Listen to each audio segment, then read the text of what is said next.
Thank you. Hello to everyone in attendance tonight. My name is Calli Kelsay, and I am the PTSA co-president at Degano Middle School. I'd like to welcome you on behalf of the Degano PTSA and our partners this evening for the January Parent Engagement Series webinar. I, for one, am extremely excited for tonight's event as it focuses on a topic that's very near and dear to my heart, the power of self-compassion. Now, before we get started, I'd like for everyone to know that this meeting is being recorded, and the recording will be shared in the near future on the PTSA website. So if you have friends that are unable to make it tonight, you'll be able to share this link with them. Or if you want to go back and remind yourself of some important things that you hear tonight, that will be available as well. I am going to start now by sharing a little bit about my friend Dominique Hensler, who is unable to speak with us at the moment. We're having a couple technical difficulties, but we're hoping that she'll be able to come on at the end of the call to tell us a little bit about Rady Children's Hospital. And Dominique is the Senior Director for Care Redesign Planning and Mental Health Integration for Rady Children's Hospital. She's focused on transforming mental health and emotional well-being to improve the health status of youth and families. And she believes that the focus on family-centered care is essential to transform care and improve the health of patient populations. She's absolutely incredible, and I am beyond grateful to know her as a person. And hopefully at the end of the call, stay on and you guys will be able to hear a little bit more about what Rady Children's is doing to support our communities right now. So since we're having those technical difficulties, I'm going to jump right in and talk to you a little bit about an incredible speaker we have today. As part of this series, I want you guys to know that I think down on the right-hand side of your screen, there's a Q&A box. You are welcome to send in any questions that you have throughout the conversation and throughout the webinar that will be answered by Dr. Lidstone and potentially Dr. Shapiro as well at the end of this meeting. Now, without further ado, I'd like to introduce Dr. Paven Lidstone. Paven Ajula Lidstone obtained her MD and PhD from the University of Illinois and completed her adult psychiatry training at the University of Pittsburgh. She is currently completing her fellowship in child and adolescent psychiatry at the University of California, San Diego. She has 15 years of research experience studying the developing brain. Her current clinical interests include developmental neuroscience, parent management training strategies, addressing healthcare equity, and the practice of self-compassion, which she will be discussing with us tonight. Now, Dr. Lidstone, thank you so much for being with us, first of all, and the time is yours. Thank you, Calli, for that introduction. It's very nice. Can everyone hear me okay? Okay, wonderful. Yeah, so I'm really happy to be here to be talking with you about the practice of self-compassion, which is very challenging, a challenging topic. I think it's easy to talk about and it's really hard to do. So I'm hopeful that you'll come out of this with some sort of practical tips and hopefully a better understanding of what we're talking about when we say self-compassion. And I would like to introduce Desiree Shapiro, who's one of my mentors and who built a lot of the content in these slides. And she will be one of our panelists today. At the end, when we have questions, she'll be able to join in anytime you have a thought, Dr. Shapiro, please feel free to jump in. Okay. Whoops. I guess I have to click here. Okay. So we don't have any disclosures. I would like to read this quote, which I think speaks a little bit to the idea of self-compassion. If your compassion does not include yourself, it is incomplete.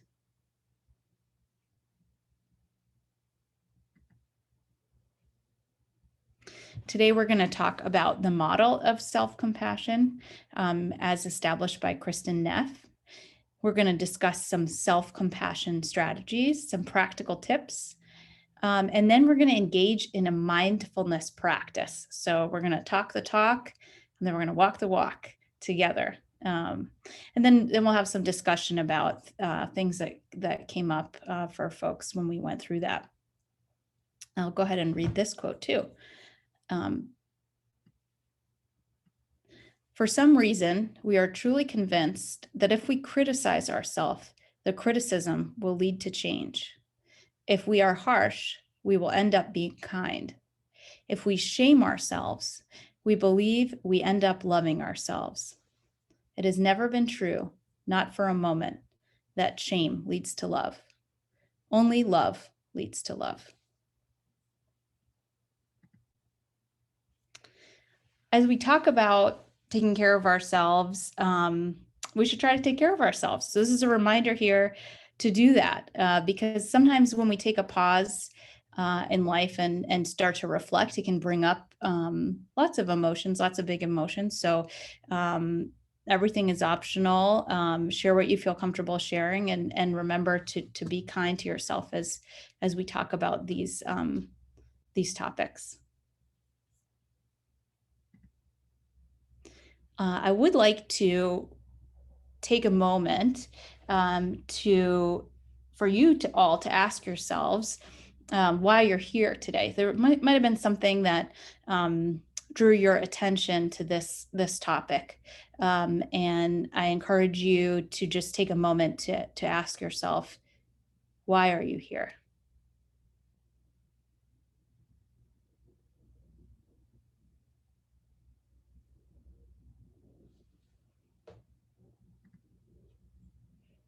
Okay, now we're going to talk about the model of self-compassion as described by Dr. Kristen Neff.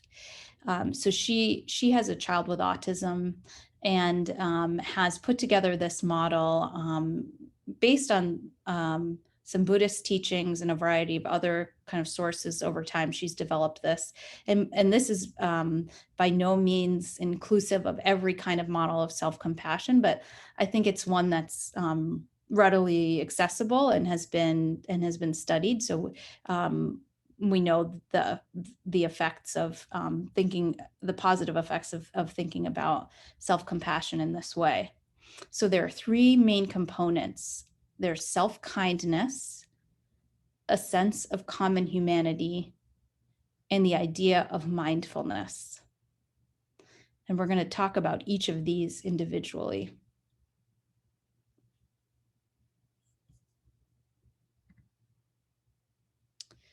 So let's start with mindfulness, which is a challenging concept to actually put into play. It's essentially defined as paying attention to the present moment without judgment, really without kind of engaging in our basic cognitive processes or brain chatter, really, because our minds are always active and always talking. We have a lot of self-talk. A lot of times you don't even realize the emotions that come up when we're talking to ourselves. And so the question to ask regarding mindfulness is, am I present? Am I here? And this is noticing the suffering of the self or the suffering of others without avoidance or aversion. So it's essentially just accepting the moment as it is.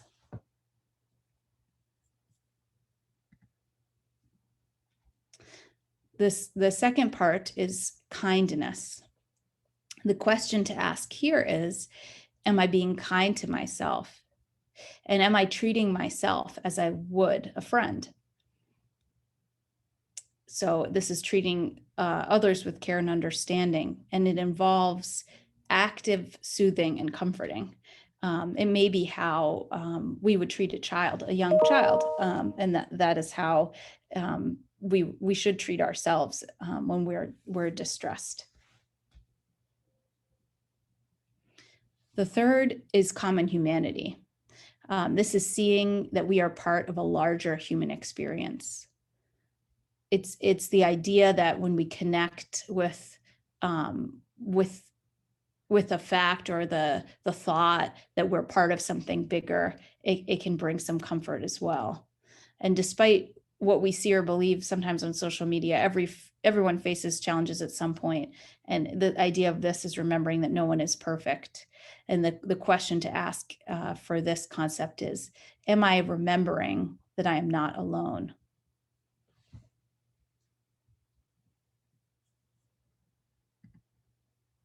We know that self-compassion has a lot of benefits that are backed by science, including greater emotional regulation, decreased compassion fatigue, which is when we have less compassion for others because we have low bandwidth or not enough energy to kind of deal with things. It leads to greater well-being, improved interpersonal relationships. And there is this idea, I think, that some people think that when we're critical of ourselves, and this is sort of a reflection, I think, of one of the quotes I shared in the beginning. When we're critical of ourselves, we think that this is kind of a motivating thing. However, recharging ourselves with self-compassion has been shown to increase productivity and well-being. And so listed here are some of the conclusions of these research studies that have shown that self-compassion can actually be really beneficial to physical health and as well as emotional well-being. And so some strategies we can use regarding self-compassion. So what can we actually do? How can we incorporate self-compassion strategies when we're so busy and we don't want to have another thing to do? These are some ideas. So an affirmation is essentially a statement that you can make to yourself that resonates with you in some way, potentially to remind yourself to take a moment. The meditation is another practice. We're going to do a meditation practice together. And actually, recently I found some mindfulness and meditation practices that you can do with kids. And there is some awesome videos out there. And I shared the links with Danielle. And she said that she would, when the recording is sent out, she'll send out a link, which I think will really speak to how to translate this to children. It's very accessible meditation YouTube videos. Another strategy that people use that can be helpful is writing yourself a letter or a poem, or even just journaling, or physical touch as a reminder, holding your heart or rocking your body, giving yourself a hug, even stroking your arm, giving yourself the love, comfort, care, and kindness that you deserve.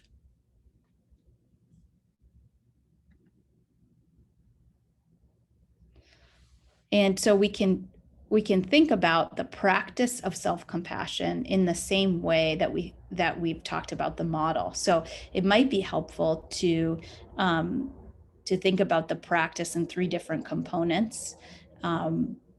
One is recognizing that this is a moment of suffering, that you're struggling on some level. Like I said, I think there's a lot of brain chatter and self-talk, and sometimes that can be really distracting, and maybe is a way that we cope to distract ourselves from the fact that there are really painful things that happen that are stressful. And sometimes when we're busy being parents, we just gloss over them. So saying something, recognizing in some way, this is stress, being mindful of that stress without judgment. Ouch, this hurts. That would be a practice of mindfulness. The second is kindness. So once recognizing the emotion or the feeling, you can be kind to yourself, hopefully, and think about what it is that you need to do right now. May I accept myself? May I be kind to myself? Suffering is a part of life. So a practice you could do is putting your hand over your heart, feel the warmth of your hands and the gentle touch of your hands on your chest. or holding your own hand. That could be a way that you could show kindness. And then in general, the concept of common humanity. Other people feel this way. I am not alone. We all struggle. Reaching out to others. So you can ask yourself, what do I need to hear right now to express kindness to myself?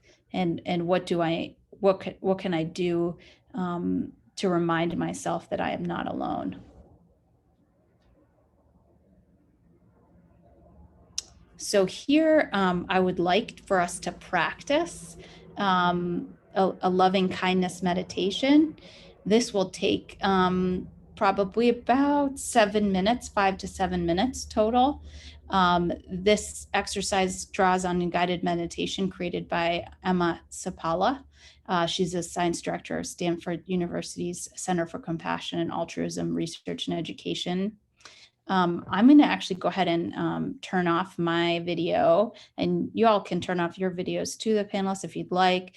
I encourage you all to get comfortable, and if you have kids around, you can have them do this with you, or you can sort of model, you can model the experience of doing it. So here we go. Hopefully you can all hear me, and we're going to just get started. So I'd like everybody to close their eyes, sit comfortably if you can, with your feet flat on the floor and your spine straight. Try to relax your whole body. Keep your eyes closed if you'd like throughout the whole visualization, and bring your awareness inward. Without straining or concentrating, just relax and gently follow the instructions. Take a deep breath in and breathe out.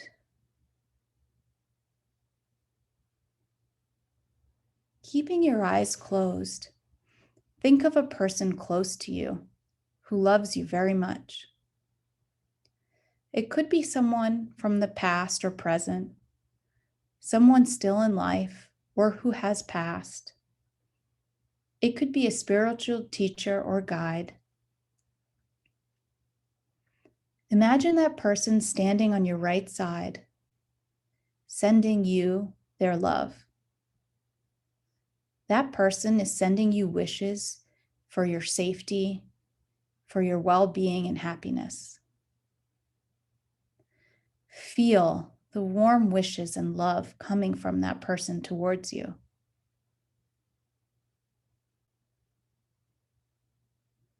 Now bring to mind the same person or another person who cherishes you deeply.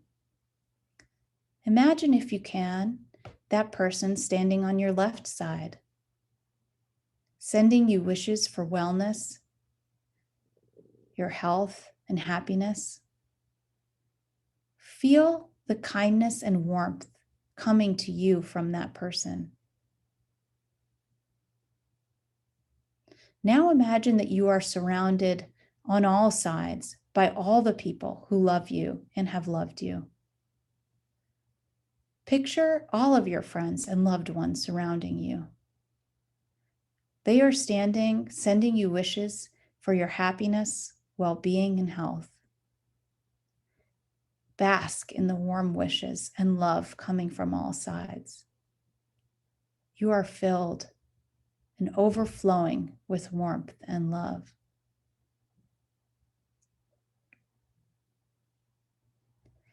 Now bring your kindness and awareness back to the person standing on your right side.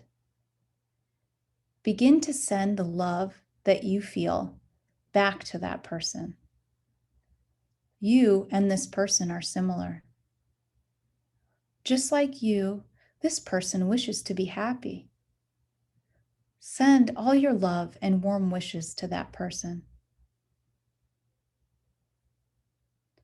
Repeat the following phrases silently. I will say them 3 times. May you live with ease. May you be happy. May you be free from pain.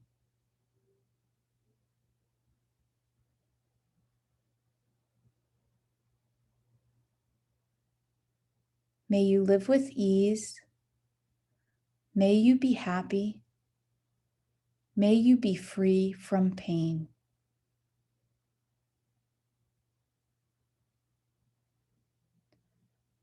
May you live with ease. May you be happy. May you be free from pain.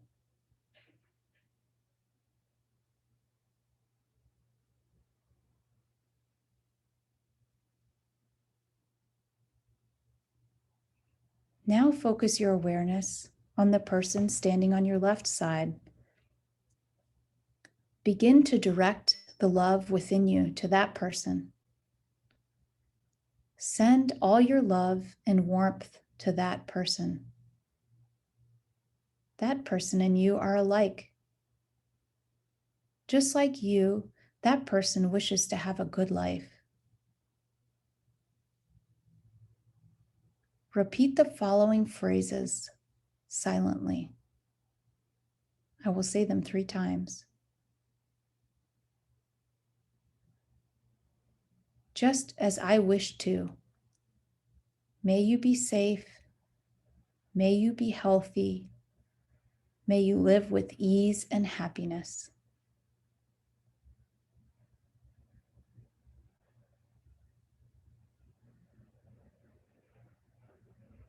Just as I wish to.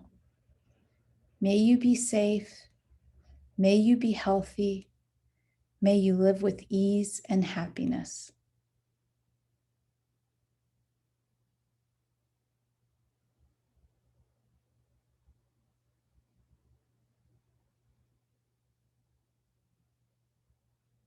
Just as I wish to. May you be safe. May you be healthy. May you live with ease and happiness.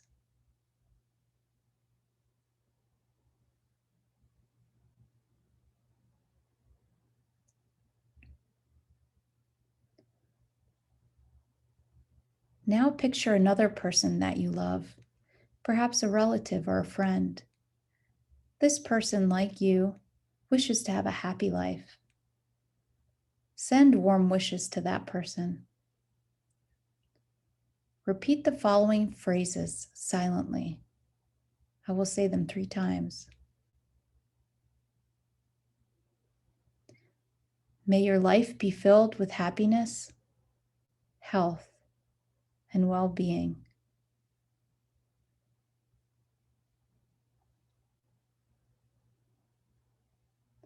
May your life be filled with happiness, health, and well-being.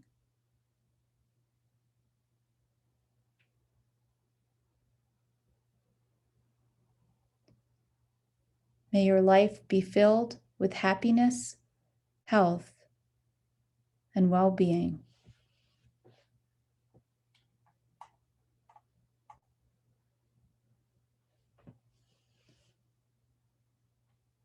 Now expand your awareness and picture the whole globe in front of you as a little ball.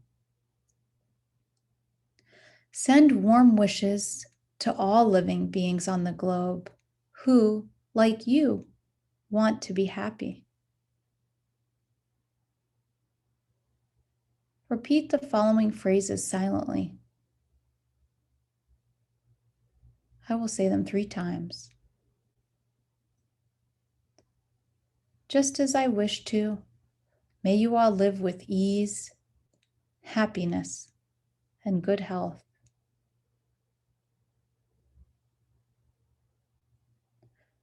Just as I wish to, may you live with ease, happiness, and good health.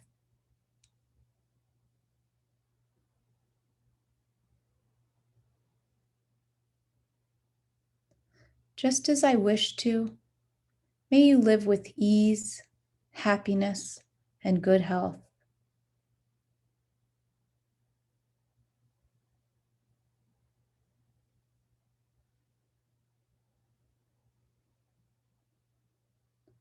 Now take a deep breath in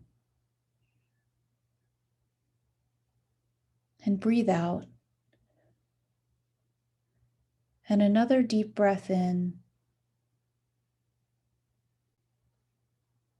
and let it go.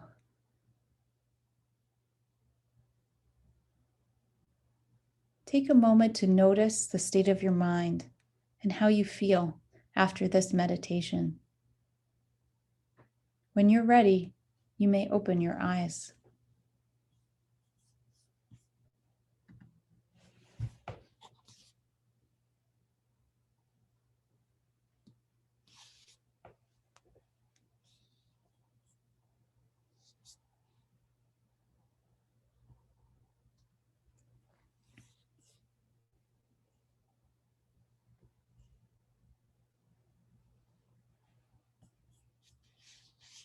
Okay, hopefully folks are coming back here, maybe feeling a little bit differently.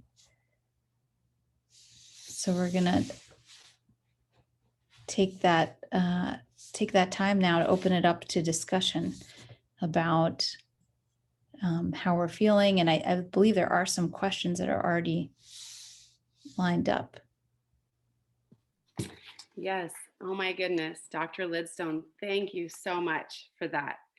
I feel so peaceful and good. And, I'm guessing I can speak for everyone when I say that.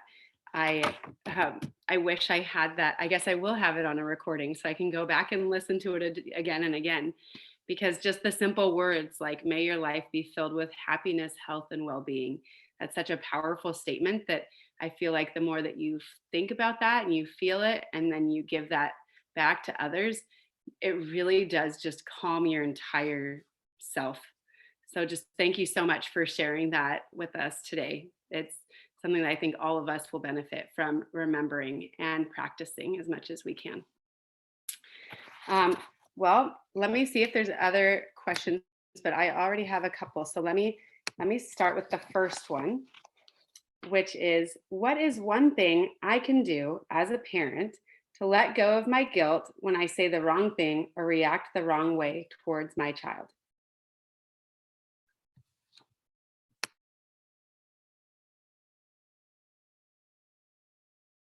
Oh, trying to unmute myself here. Yeah, I can. We have two other child psychiatrists on the line here, so I'll let them also give their thoughts. But I think children are very resilient, and they have a lot of patience themselves, I think, in a lot of ways for parents. And I think that the way that we feel oftentimes does come across to kids in kind of subtle ways, and maybe on a they can kind of, obviously they can have that sort of sixth sense. And I think what you're getting at, Calli, is that that feeling that sometimes we have when we're not our best. And I think I would say that you don't have to be perfect to be a good parent. And that if you're trying and even asking that question, that's probably a really good place to be in, where your attachment, we have an attachment expert here, but your attachment to your child is really the most important thing. There's a lot of give and leeway, I think, in how we behave and act, if overall the net gain and the net interaction is positive. And as much as we can build the positive bank in our interactions with our kids and partners and people, I think that there is some storage for when things are a little bit negative. Dr. Brar, do you have any thoughts or comments, or Dr. Shapiro, about that? Can you guys hear me?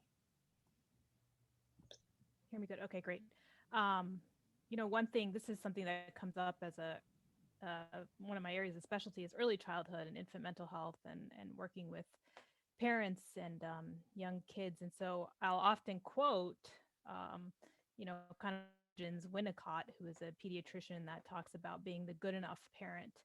And what does that mean, right? And I think in basic terms, it means that we don't have to be perfect, kind of what Dr. Lidstone was alluding to, right? Because with perfection comes a whole set of other set of problems, I think, and added stress and expectation. So I think in those moments, what we tell ourselves is that I'm being the best that I can be right now, or I am doing a good enough job. And good enough equates to all of that, all of everything in between, the good, the bad, the ugly, the messy, all of it. We have to remember that that's who we are as human beings, right?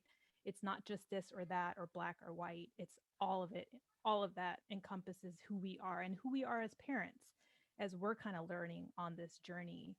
So I tell myself often that, and I have those moments. I have those moments where I'm like, darn, or like, or I'm feeling that guilt and that heaviness, and it's a sensation and it's a feeling and it's a everything, right? All of the above that weighs us down. And I remind myself that not only did Winnicott say, when we're thinking about secure attachments and having this really great foundation for these kids, that being a good enough parent is what you need to and all you need to do, right? We're going to have micro ruptures or errors and mistakes. And I think even more, to speak more to that, the vulnerability, I think, that our kids can see when they see us honoring that guilt and honoring that vulnerability, that's human, right? That's very human. And that goes to that collective experience that they can mirror and they can model too at the same time, right? We're mirroring, but then they can model and say like, wow, mom and dad like did X, Y, and Z, but then they can be compassionate about that, right? So I can kind of take that on too, and I can maybe practice some of those same principles. Thank you so much, Dr. Shapiro. Can we hear from you too? Yes, absolutely. So much wisdom already shared. But perfect is boring. Nothing's perfect. We're not perfect. And we actually don't want our kids to think things are perfect. So, when we have those moments, because we have them, when we kind of get stuck internally of that wasn't good enough, or I should have done that better, naming that emotion, and that links to common humanity that Dr. Lidstone said earlier, that this is just a normal, typical feeling that people have. And naming it in front of your children, like Dr. Brar was saying, like what an opportunity for teaching. This is a learning opportunity to say, mommy's feeling, or mom's feeling, dad's feeling, caregiver's feeling really stressed. Like the room's not clean, the kitchen's not clean. I'm just going to take a minute and just modeling that, because they're going to have those stressors in their life. They're going to have frustration. So as much as we can teach on the fly, teach compassion, teach this coping, the better that we'll be able to function as a family. So, yeah. Wow, I am so grateful for you guys. Thank you so much, all for being here. Each one of you had such wisdom to give, and just a slight different perspective that all encompassing has helped me a lot, especially to feel like connecting with my kids and getting on their level and talking to them in the way of saying, no, I'm feeling a little crazy right now, a little overwhelmed. But you know what? I'm not alone. Other people have felt the same way, and I won't always feel this way. So I appreciate you guys sharing that. Are you okay if I go to question number 2? Okay. I just have one last thing I was going to add in, and it ties into, when we have these moments, and in infant mental health, we call a lot of these like moments like micro ruptures. They could be just something that happens between relationally, right? Between parent and child. And so whatever it is, whether the room's not clean or I just yelled at you, and I probably shouldn't have yelled at you, right? And it's us acknowledging that, right? Again, modeling, mirroring, but it builds resilience, right? We're not born resilient. You don't just come out and have this 100% capacity for resilience. We build resilience, and we build resilience with relationships. So what a, beautiful moments that we can have in these relationships to build that. And then we continue building that, right? In all our relationships, not just the parent-child relationship, but our peers and our spouses and whatnot. So I just wanted to throw that in there of how powerful these moments are. I appreciate that too. Essentially, like all of our trial and error turns into resilience, right? That's like the best way to learn is through doing and making the mistakes, recognizing them as mistakes and seeing what we can do better and trying to do better. So thank you for that. That was really important to hear. Okay, question number 2.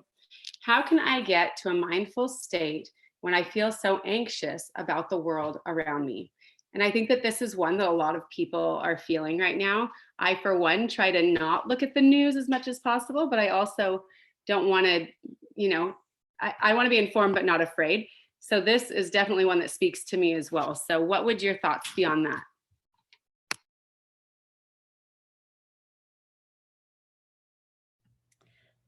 I'll just say one thing and then we can kind of go around if you guys want to do that. I think what can be helpful is establishing, that's why I put up this slide, is establishing, it's called a practice for a reason, because you don't just want to do it necessarily when you're only stressed.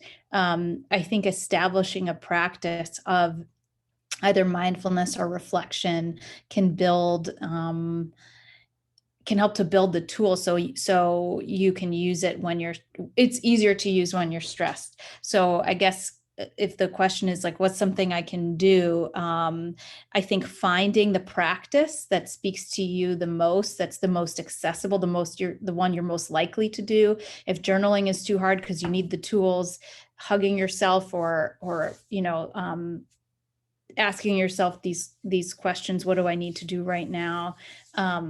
And finding a practice that you can engage in the morning or at night, or and doing it with your kids, or modeling, like we talked a lot about modeling and showing your own resilience by doing the practice in front of your child or with your child, I think can be helpful in protecting when things get stressful. Yeah, it's really hard to be in that moment where, there's a mess in the kitchen. It's just like spaghetti just plopped down and everyone is kind of going bonkers. And then you have to, find the mindfulness spot at the beach. So what Dr. Lidstone said is so right of practice. My sister-in-law has this quote, and she actually works with Dr. Neff. What you practice grows stronger. What you practice grows stronger. And I steal it because it makes sense to me. Practicing this, building it into your routine, starting the beginning of the day, there's this new start effect. So at the beginning of the day, you just are going to be kind to yourself, set that intention of being kind, instead of setting this expectation, I'm going to get my full to-do list done and I'm just going to be perfect. You're going to have to give yourself some grace. And I love Dr. Lidstone's comment about bringing your kids into it.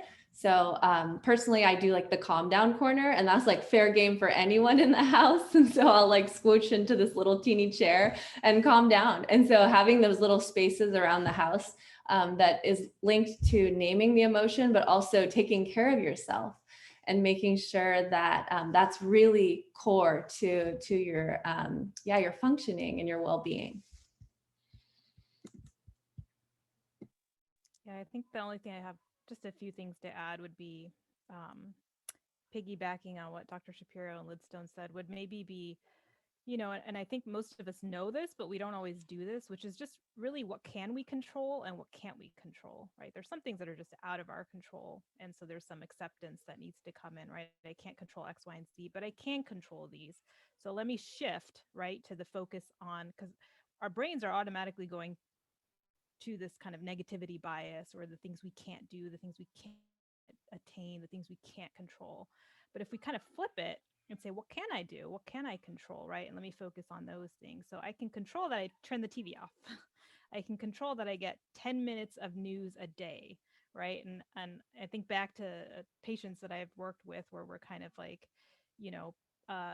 setting goals and limits on how much TV or media or the things that are stressful, if those are some of the things contributing, because we live in a stressful time right now in the world and in this country right now specifically. So and it's easy. I want to turn it on too. It's the first thing in the morning, I get my kids ready for school, then I want to just what's going on what's happening at the Capitol, and so how do we limit those things and try to control that? So we're aware, we're not always aware of what we can control. We're usually kind of focusing on the opposite.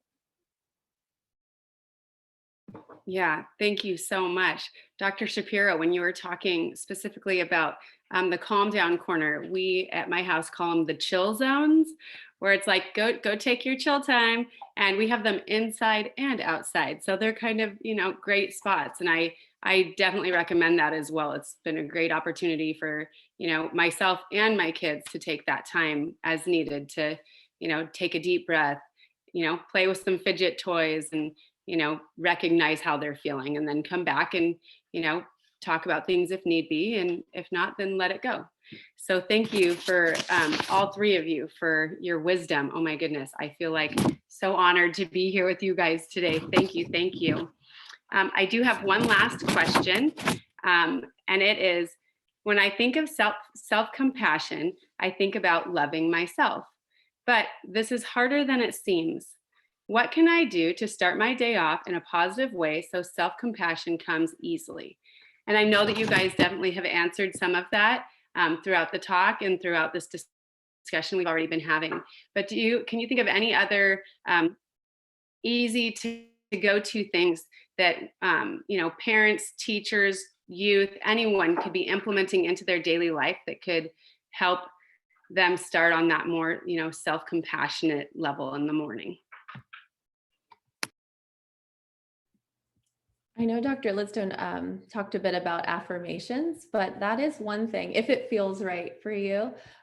We're so hard on ourselves, and sometimes reminding ourselves, like we would a friend. The best part of self-compassion is thinking, how would I treat a friend, or what would I say to a friend? So even giving yourself a little yay or a great job, if it feels right, that can make a difference in terms of what we tell ourselves. That sticks. If you tell yourself you're no good, and if you tell yourself you're not enough, you're going to live that out. And so if, as much as you're able to be kind to yourself, and grateful of others, there's the practice of gratitude, of just expressing gratitude for others in your life, and truly appreciating others and moments, that is linked to self-compassion, because it's linked to mindfulness and kindness.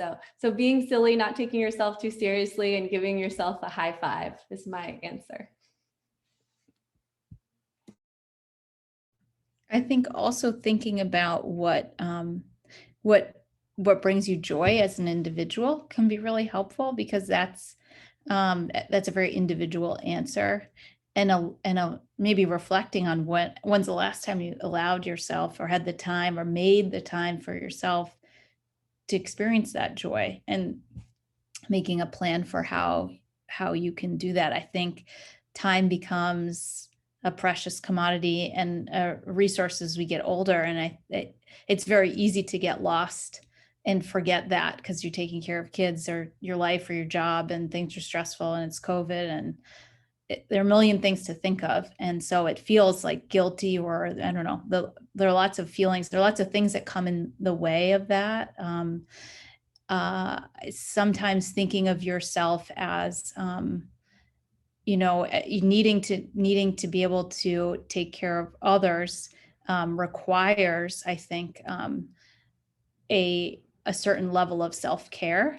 And so I know I personally experience a lot of guilt in taking care of myself. So, but if I frame it as, well, I have to take care of myself, otherwise I'm going to lose it later, 3 minutes in the car, doing a reflection it feels like I should be home right away, but it's going to make my interaction a lot more rich, hopefully, and less ruptures potentially.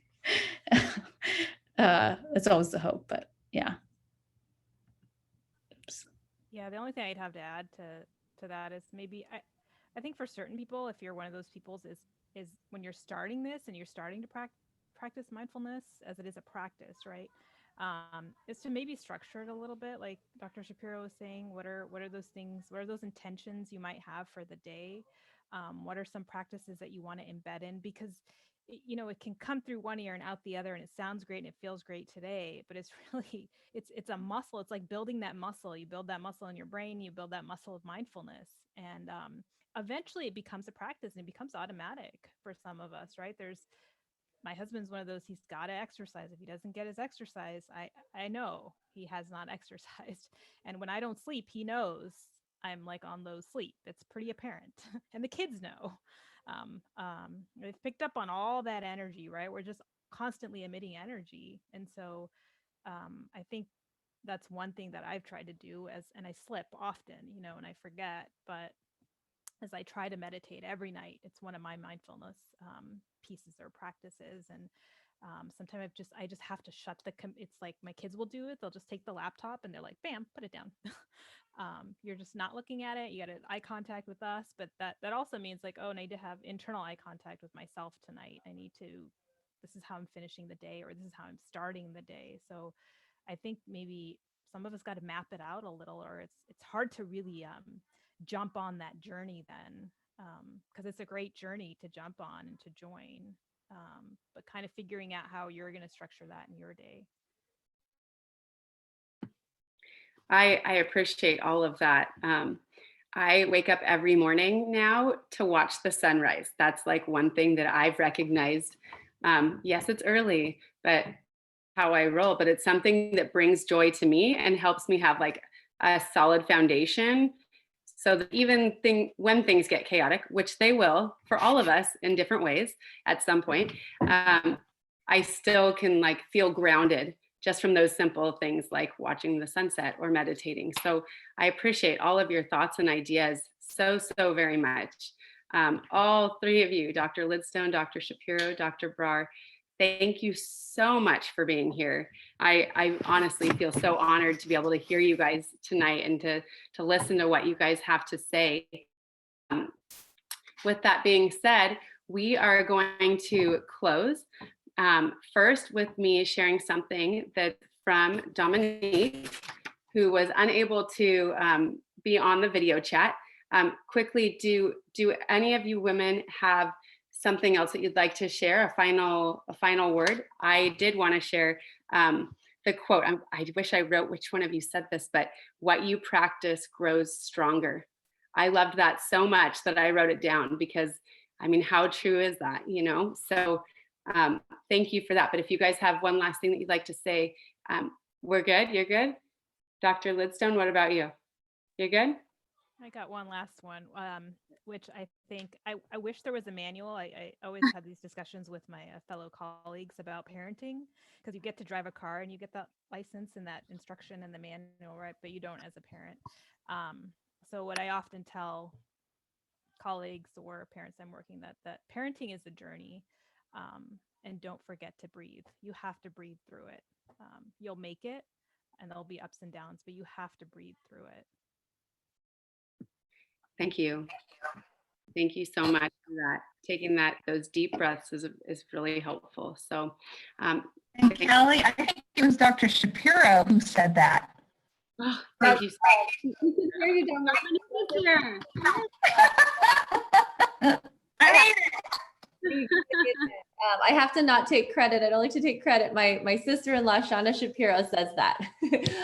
But I was going to say what Dominique always says is there's no health without mental health. And just the work that she's leading at Rady's, like we're so honored to have her allowing us to be a part of it. And it truly is transforming mental health. And we value community partnerships and engagement so much. So Dominique can say all these things though. Oh, thank you so much, Dr. Shapiro. I really appreciate this opportunity. Thank you, Calli. And to our principal who's here tonight as part of this evening, Dr. Lidstone, Dr. Brar, Dr. Shapiro, you guys did an amazing job. And I echo Calli's words about so much wisdom was shared tonight. And I just love all the great insight that was provided. And I can tell you, since I ran into so many technical difficulties myself, I can still hear. So I did as much of the meditation as I can. And when you get stressed out because nothing's going right, often I still felt relaxed. It worked. So a busy, working person, many of you all are, and we're all parents, and we all have so much to do that we need to take care of ourselves too. And hopefully some of what you heard tonight will help you with your busy lives that you lead and helping your families through this journey. And we at Ready Children's are working to help. We are on a campaign to provide tips, tools, and strategies in collaborations, as Dr. Shapiro spoke about, because we want to improve the emotional well-being of our children so that they can thrive. And that's why this event is so important to us, and we're so excited about the partnership. So apparently my audio is coming in and out, so I'm going to stop now. Oh my goodness, I still love to see you on here so much. Just in case anyone didn't hear some of what Dominique said, let me just reiterate some of it for you guys. Actually, I wrote it down. One moment. That Rady Children's is striving to improve the emotional well-being of children through a new initiative entitled Transforming Mental Health. We feel it is important as there is no health without mental health. Thank you so much, Rady Children's Hospital, Dominique, everyone that's here today, whether you're a panelist or a parent. We just absolutely appreciate the opportunity that we've had to hear from you, to connect and to learn, tangible ways that we can, support ourselves and others through our, through our struggles in our daily life. So thank you to everyone. And please, please, please remember to come back next month. Every second Tuesday or second Thursday of the month, we will be doing talks like this. And Dr. Lidstone will be back in April. So yay. Thank you again for everyone. And I hope you all have a wonderful night.